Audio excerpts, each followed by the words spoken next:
नमस्कार विद्यार्थी मित्रांनो, क्रिश टॉक या यूट्यूब चॅनलवर तुमचं स्वागत. तर विद्यार्थी मित्रांनो, doctor Babasaheb Ambedkar technological university म्हणजेच टी-2 युनिव्हर्सिटीकडून विद्यार्थी मित्रांनो जे उन्हाळी समर एक्झाम 2022 या उन्हाळी परीक्षेची टाइम टेबल म्हणजेच फोर्थ इयरची टाइम टेबल जाहीर झालेली आहेतच. त्यातल्या त्यात 22 तारखेला जाहीर झालेले आहेत आणि तुम्ही टाइम टेबल पाहिला असालच.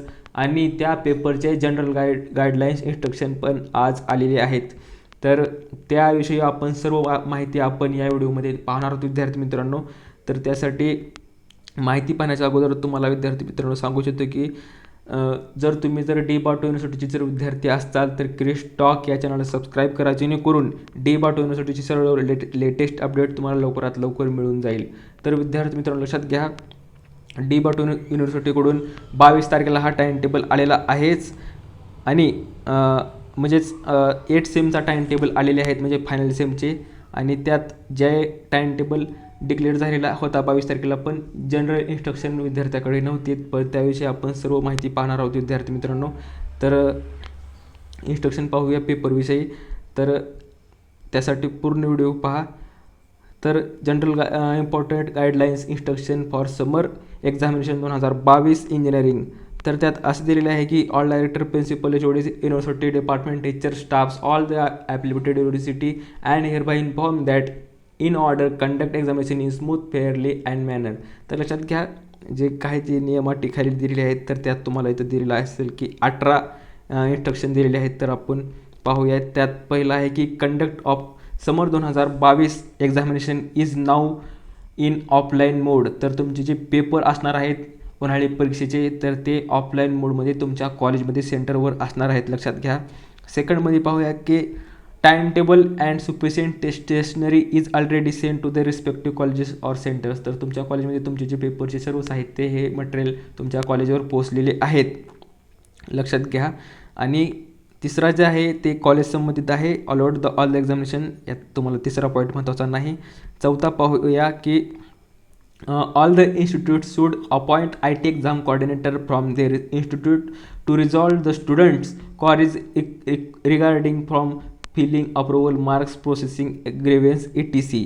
तर लक्षात घ्या, जे काही तुमचे एक्झाम फॉर्म असतील म्हणजेच एक्झाम फॉर्म फिलिंग असतील किंवा अप्रुव्हल एक्झाम फॉर्म असेल, मार्क प्रोसेसिंग असेल, तुमचे जे तक्रारी असतील त्यासाठी तुम्हाला इत्यादी तक्रारीचे निरसन करण्यासाठी तक्रारीचे निरसन करण्यासाठी तुम्हाला तुमच्या कॉलेजमध्ये एक परीक्षा समन्वयक तुम्हाला निवडलेला असेल तुमच्या कॉलेजने.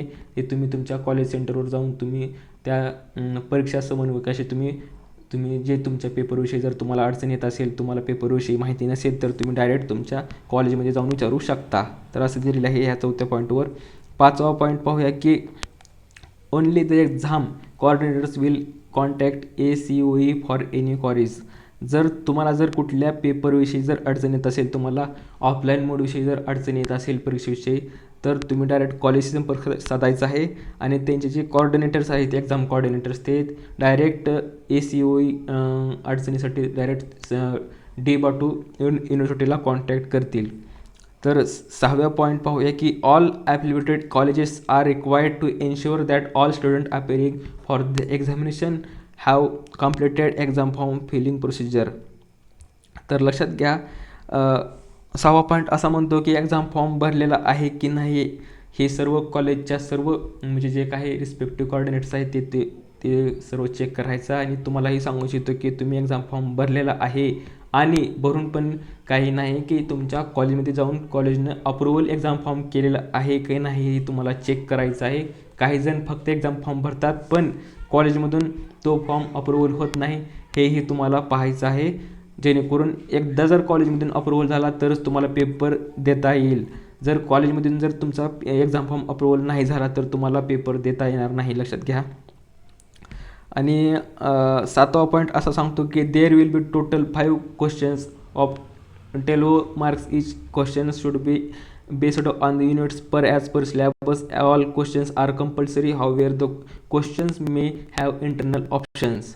तर लक्षात घ्या, जसं सांगायचं आहे की प्रत्येक प्रत्येकी प्रश्नाला 12 गुणांचे 5 प्रश्न अनिवार्य आहेत, लक्षात घ्या.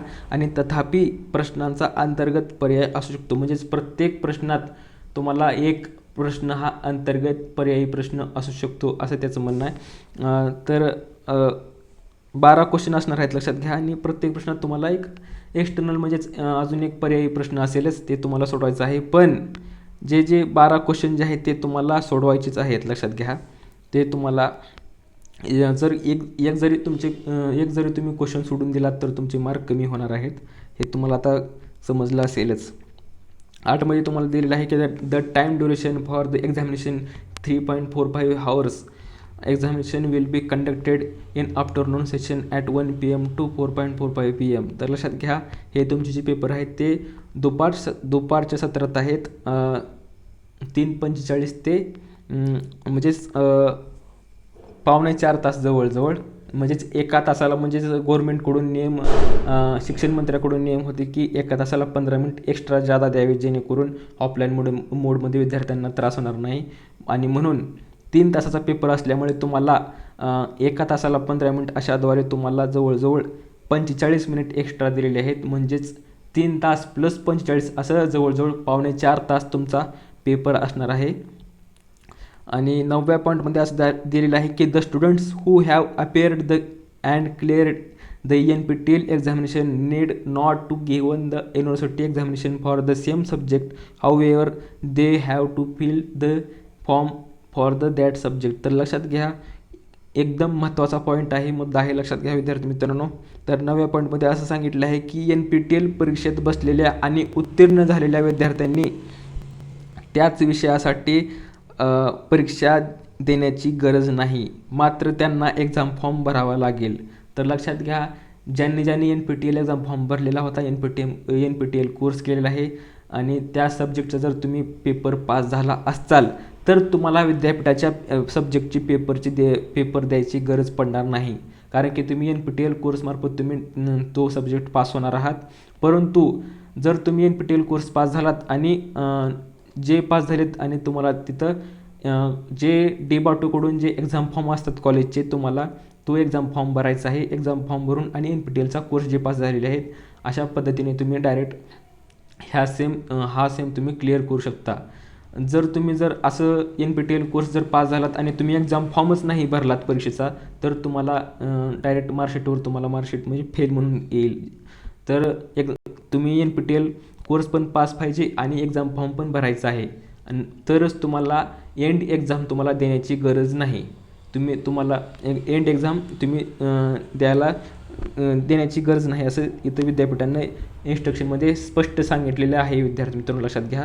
आणि ज्यांनी NPTEL एक्झाम फॉर्म दिलीच नाही अशा विद्यार्थ्यांना एंड एक्झाम द्यावीच लागणार आहेत, लक्षात घ्या विद्यार्थी मित्रांनो, असं इथं सांगितलेलं आहे इन्स्ट्रक्शनमध्ये.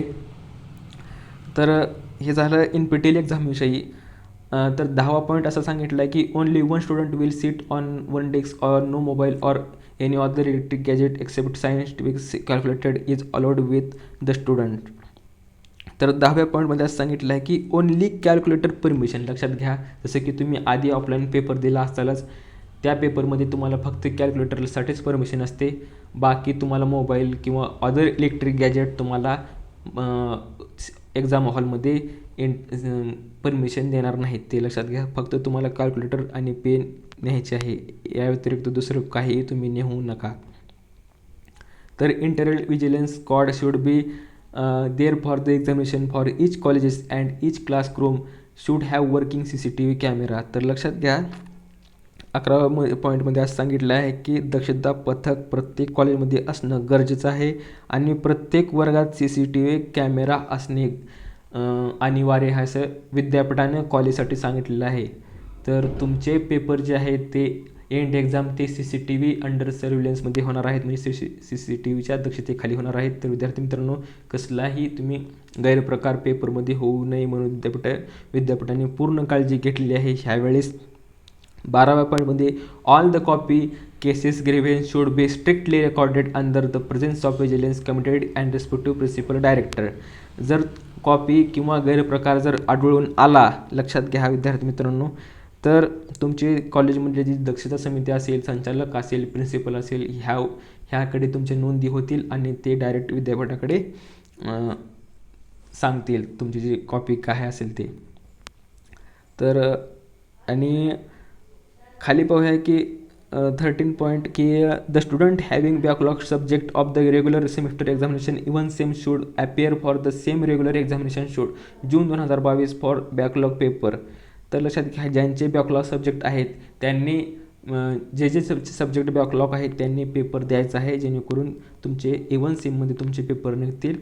आणि 14 पॉईंट पाहूया की the only one answer book will be provided to each students, no supplement will be given. लक्षात घ्या, हाही पॉईंट महत्त्वाचा आहे. तुम्हाला फक्त आणि फक्त एकच answer sheet supplement main answer sheet मिळणार आहेत आणि ऑदर म्हणजेच एक्स्ट्रा सप्लिमेंट मिळणार नाही.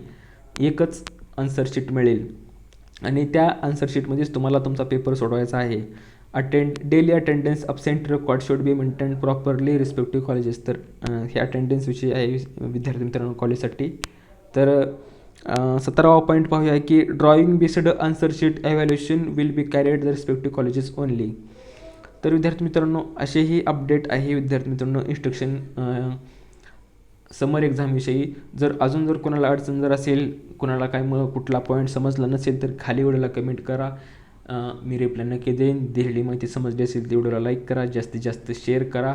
आणि विद्यार्थी मित्रांनो अशाच अपडेटसाठी क्रिश टॉक या चॅनलला सबस्क्राईब करायला विसरू नका, जेणेकरून डी.बॉटो युनिव्हर्सिटीची सर्व लेटेस्ट अपडेट तुम्हाला लवकरात लवकर माझ्या चॅनलवर मिळेल.